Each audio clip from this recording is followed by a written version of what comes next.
आजकल महाकुंभ चल रहा है। आइए इस सत्संग के क्रम में आज महाकुंभ पर कुछ थोड़ी बहुत चर्चा कर लेते हैं।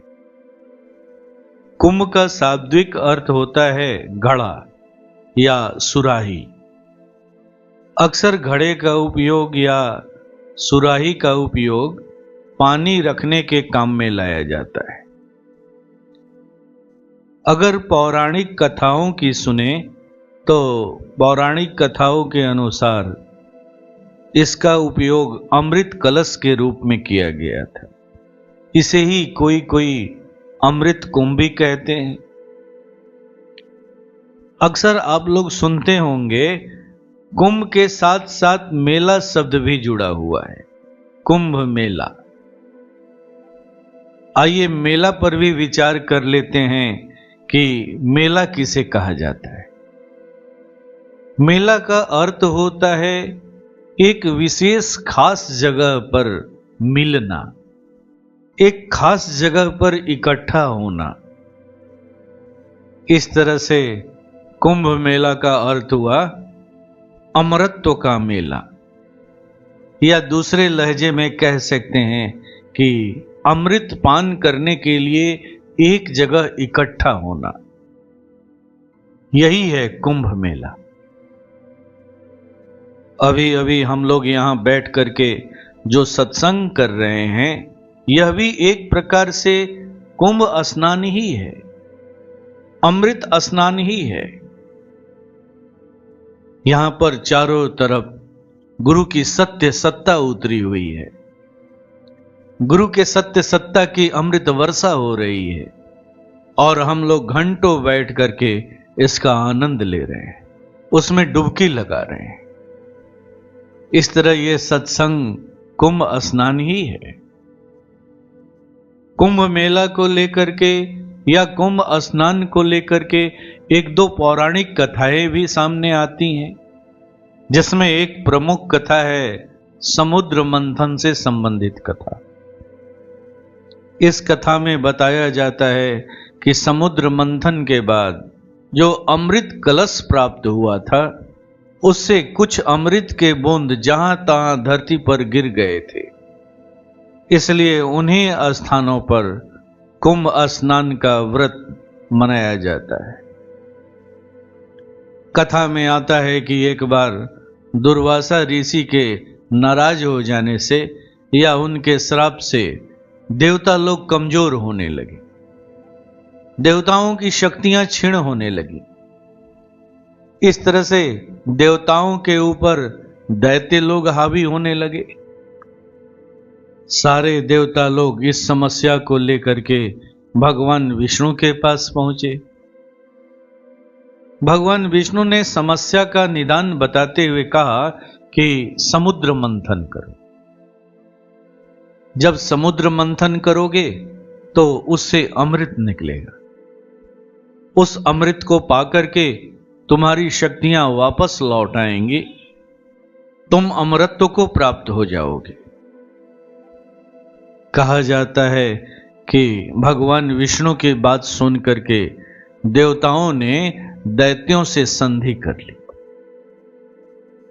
इस तरह से देवता और दैत्य दोनों मिलकर के समुद्र मंथन करने लगे। समुद्र मंथन से जैसे ही अमृत कलश निकला, देवताओं का इशारा पा करके इंद्र का जो पुत्र था जयंत, वो अमृत कुंभ को लेकर के आकाश मार्ग से भागने लगा। उसको भागता देख करके दैत्यों के अंदर में खलबली मच गई। इधर दैत्यों के गुरु शुक्राचार्य ने दैत्यों को भी इशारा किया उसका पीछा करने के लिए। अब सारे दैत्य उसके पीछे पड़ गए।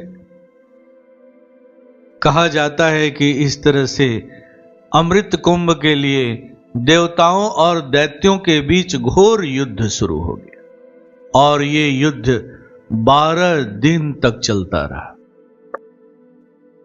देवताओं और दैत्यों के बीच में जब घोर युद्ध होने लगा तो अमृत कलश को लेकर के छीना झपटी भी होने लगी और इसी छीना झपटी के क्रम में अमृत कलश से कुछ अमृत के बूंद धरती के ऊपर जहां तहां गिर पड़े। जहां जहां अमृत के बूंद गिरे वहीं पर कुंभ या महाकुंभ का आयोजन किया जाता है। जब भगवान विष्णु ने देखा कि देवताओं और दैत्यों के बीच युद्ध थमने का नाम ही नहीं ले रहा है, तो उन्होंने मोहिनी रूप धारण किया और अमृत कलश को अपने कब्जे में ले लिया। कहते हैं कि देवताओं और दैत्यों के बीच जो 12 दिन तक युद्ध हुआ था, वो आज के समय में 12 वर्ष के बराबर माना जाता है। इस तरह से उस समय का एक दिन और आज का एक वर्ष बराबर माना जाता है। यही कारण है कि हर 12 बरस के बाद कुंभ का आयोजन किया जाता है। अगर ज्योतिष शास्त्र की बात करें तो ज्योतिष शास्त्र के अनुसार कुंभ का महत्व बृहस्पति यानी गुरु के कुंभ राशि में प्रवेश करने को लेकर है, और इधर सूर्य भी यानी जो ज्ञान के देवता हैं वो भी इस समय मेष राशि में प्रवेश करते हैं। ये दोनों ही अनुकूल समय कुंभ के लिए माना जाता है। यही है कुंभ की मान्यता पौराणिक कथाओं के अनुसार। कुंभ हो या महाकुंभ हो, इसके पीछे पौराणिक कथा हो या ज्योतिषीय अवधारणा हो, जो भी हो, लेकिन कुंभ का जो आध्यात्मिक रहस्य है वो मनुष्य के एकाग्रता की साधना को लेकर के, ध्यान को लेकर के है, मन के निर्मलता की साधना को लेकर के है। उस विशेष प्रविधि पर आधारित है जिस प्रविधि को पाकर के मनुष्य अपने अंदर में प्रवेश करने की क्रिया करता है, निज में प्रवेश करने की साधना करता है। हमारा जो ये अंतःकरण है वह एक प्रकार से कुंभ के समान ही तो है, जहां पर आत्मा के रूप में अमृत तत्व विराजमान है। जो प्राणी इस तत्व को प्राप्त कर लेता है वो अमरता को प्राप्त कर लेता है। उस अमृत तत्व को प्राप्त करना,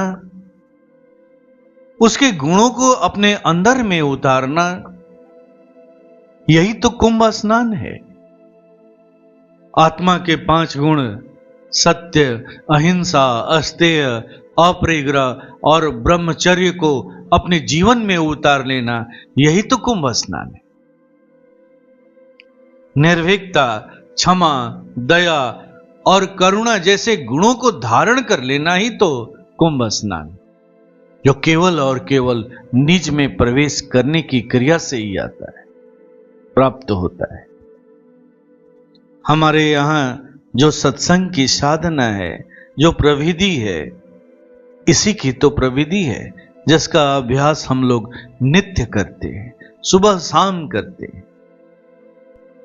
हमारे नित्य की साधना, सुबह शाम की साधना, महाकुंभ स्नान की ही साधना है। महाकुंभ का स्नान केवल और केवल शरीर के सफाई के लिए नहीं है, बल्कि मन के सफाई के लिए है। यह मन का स्नान है। जब मन निर्मल हो जाता है, स्वच्छ हो जाता है, तो आत्मा के गुण स्वतः ही उसके अंदर में उतर जाते, अवतरित हो जाते। यही है सच्चा महाकुंभ। यह स्नान हर प्रकार के पाप से मुक्ति दिलाता है, मुक्ति दिलाता है। ओम शांति।